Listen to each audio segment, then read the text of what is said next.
everyone to our first virtual First Friday Focus.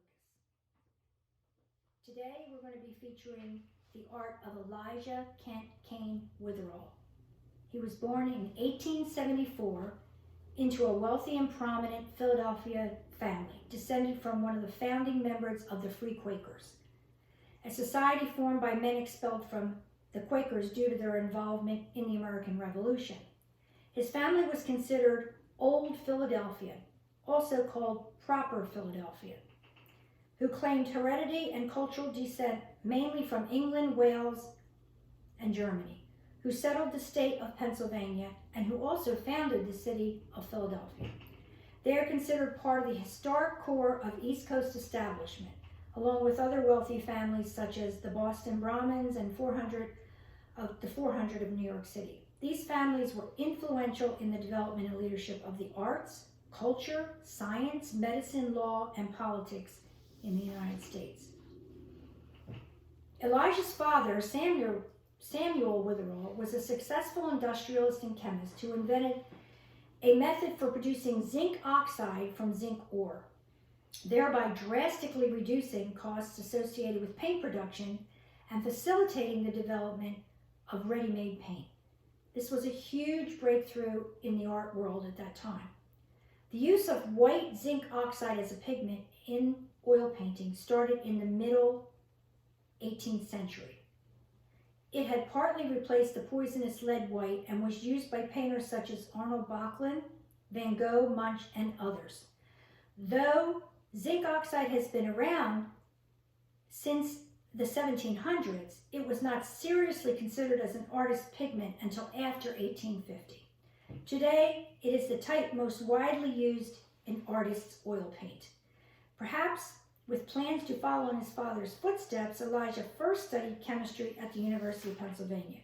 His true interest, however, lay with art, and he began attending the Academy of Fine Arts in Philadelphia in 1893. Elisha had 3 older brothers from his father's first marriage, and therefore may have been allowed greater freedom in choosing a career because he had siblings who could carry on the family business. Wetherill's art education continued abroad in Paris, where he studied under James Whistler, a vocal proponent of aesthetic movement, and Jean-Paul Laurens, a French neoclassical painter. While abroad, Wetherill painted street scenes in Paris, the everyday life of countryside peasants, and the Breton coast, just as Abraham Ratner painted the Breton coast. He studied under Whistler in Paris and at the same time as his niece Georgina, but they were in separate classes. They would continue discussing Whistler and his technique. They had many discussions about this. Wetherill was greatly influenced by Whistler, one of the most significant figures in American art and a forerunner of the post-impressionist movement. He is celebrated for his innovative painting style and eccentric personality. He is the epitome of the modern penchant of creating art for art's sake. He and other post-impressionist painters represent one of the earliest shifts from representational art to abstraction that is at the heart of much modern art. He limited his color palette and tonal contrast while skewing perspective. Whistler showcased a new compositional approach that emphasized the flat, abstract quality of the painting. Wetherill was amazed that Whistler could point out as many as 14 tones on the face, from eye to nose and back again, and also subtly blended that they were hardly detected.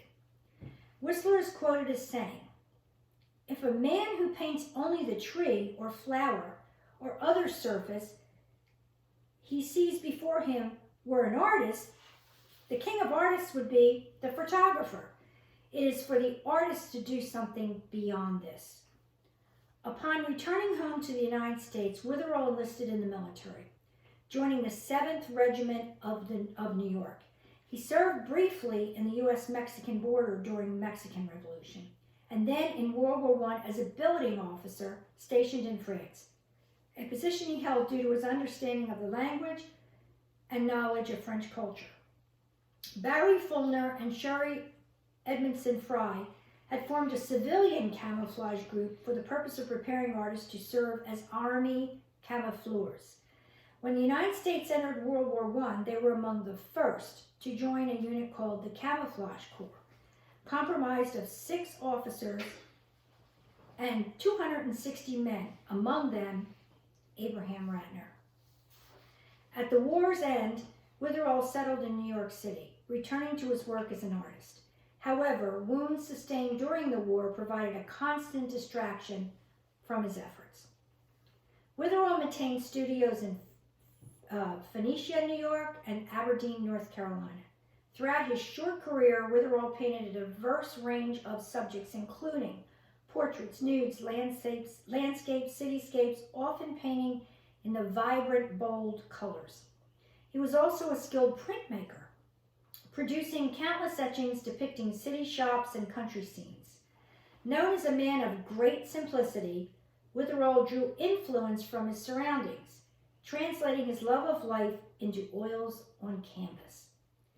A member of the National Academy of Design, the Philadelphia Sketch Club, an Allied Artists Association, and the Brooklyn Society of Etchers, Wetherill exhibited at the Academy Annuals, the Corcoran Biennials, the Panama Pacific Expos, San Francisco, the Sesquicentennial Expo, Philadelphia, the Salon of Americas, and the Art Institute of Chicago.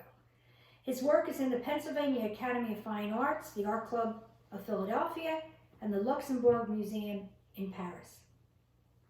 East Side presents a group of city dwellers navigating their way through a street market on New York's Lower East Side. Using a darker color palette than was typical of his other works, Wetherill may have been alluding to the grittier side of urban life. East Side received the Benjamin Altman Prize at the National Academy of Design's annual exhibit in 1927. The prize of $500 was awarded to the best landscape and figure paintings. The painting was first exhibited at the Everson in 1933 in a memorial exhibit of Wetherill's oil paintings and etchings. This photograph shows East Side hanging in the exhibition, viewed by Mr. Charles S. Chapman, one of the jury members who awarded Wetherill the Altman Prize. After the exhibition, Mrs. Georgina Shillard Smith, Wetherill's niece and a great patron of the arts in Philadelphia, gifted East Side to the museum. Country Road, depicted in vibrant colors, formed a somewhat abstract post-impressionistic pattern, making the subject matter secondary to the paint. It almost has a sponge-like application and which is characteristic of much of his work. Wetherill achieves a jewel-like shimmer to the surface through the vibration of warm and cool hues of similar hues and values, most in the tertiary range of orange, violets, and greens. His composition, again, though appearing spontaneous, is quite carefully executed.